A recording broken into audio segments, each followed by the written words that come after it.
We're at Rush in Chicago, beautiful downtown Chicago, and every 2 weeks we come here to do the procedure on Haley. Stretch. Oh, we gotta do our stretches. Haley has a condition called Niemann-Pick type C, or NPC. You doing okay? Yeah? And receives VTS 270, a unique form of cyclodextrin through an FDA-approved compassionate use program known as an IIND. Open your mouth.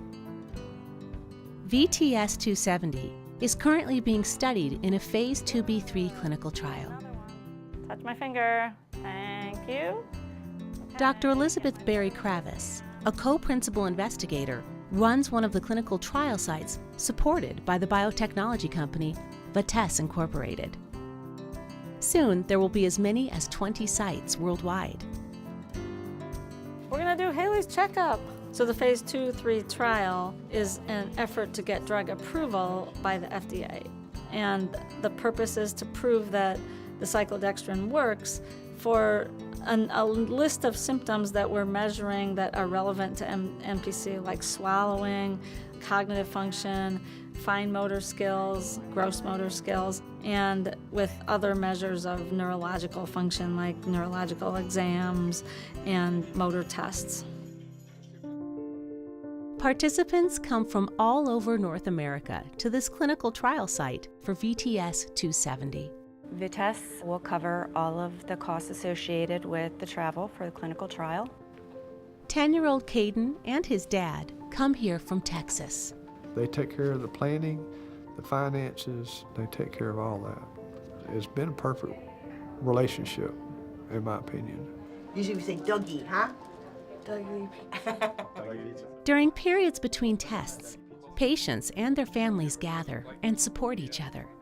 Haley's family has gotten to know Samantha and her parents through this shared experience.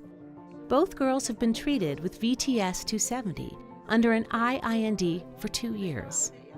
Patients who go into the clinical trial are required to go in every 2 weeks to the clinic to have several tests done. Okay, Haley, take a big breath. Take a breath.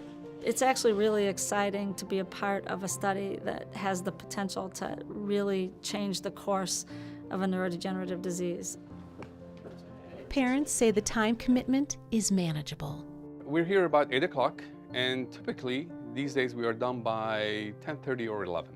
It's great actually because it's time away from our busy life. So being together, just us and not having to worry about the whole other world. And we're only here probably half a day.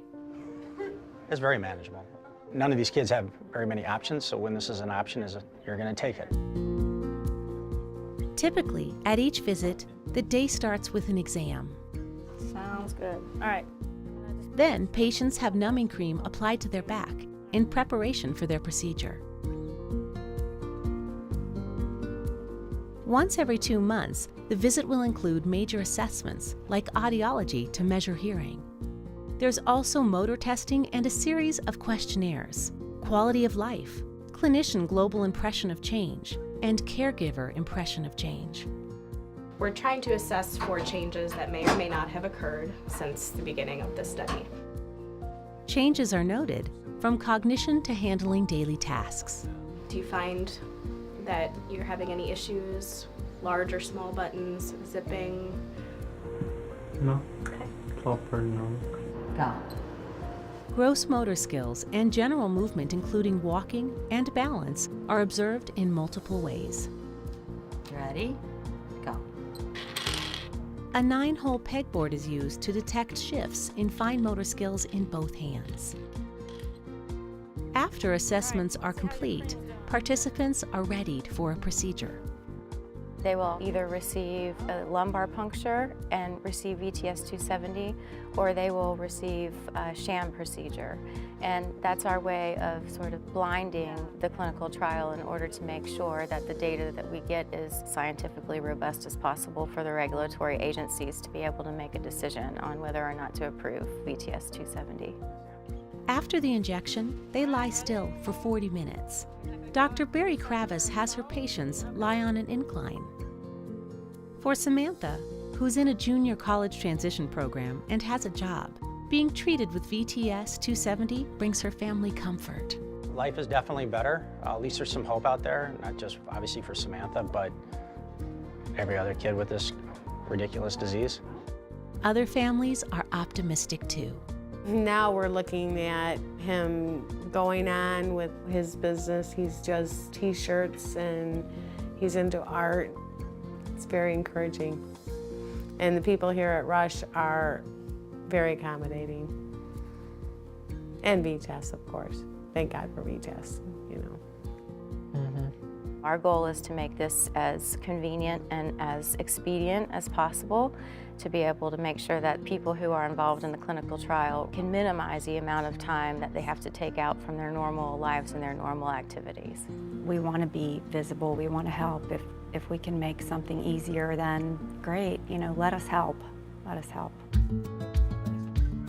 These families are laying the groundwork for what could be a new approach to treat Niemann-Pick type C. Yeah, that's what I do.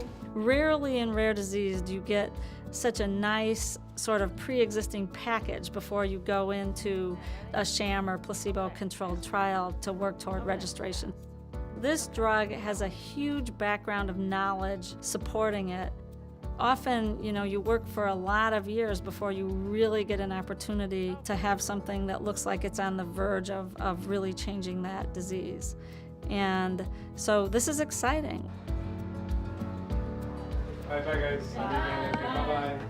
Bye-bye. Whether you're actually receiving the medication in this study or you're not, I can't imagine you're not allowing your child to go up here and participate in this. Because there's so many kids out there that have this disease and they need some semblance of hope. Before we had no hope. There was, I mean, you just sit and wait for the bomb to destruct. Our hope is to give Haley a long life. Well, everything we do hangs on that four-letter word, hope.